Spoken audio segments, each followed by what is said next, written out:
Hi friends, ఈరోజు నా గురించి ఒక స్మాల్ స్టోరీ మీతో షేర్ చేసుకోవాలని ఉందండి. నాది బీఏ కంప్లీట్ అయింది. నెక్స్ట్ మ్యారేజ్, పిల్లలు కొన్ని ఇయర్స్ వాళ్ళతో సరిపోయింది.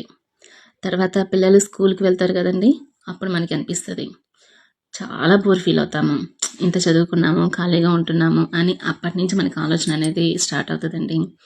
అలాగే నాకు కూడా అదే ఆలోచన వచ్చింది. కానీ అందులో నుంచి వచ్చిన ఆలోచన నేను ఇట్లా బిజినెస్ స్టార్ట్ చేయడం అండి. ఉద్యోగం చేయొచ్చు కానీ మాకు ఇక్కడ ఇంత ఫెసిలిటీస్ లేవండి. కాబట్టి నేను ఏంటంటే ఇంట్లోనే ఉండాలి, అటు పిల్లల్ని కూడా చూడాలి, మళ్ళీ ఫ్యామిలీని మిస్ అవ్వకూడదు అనేది నా ఒపీనియన్.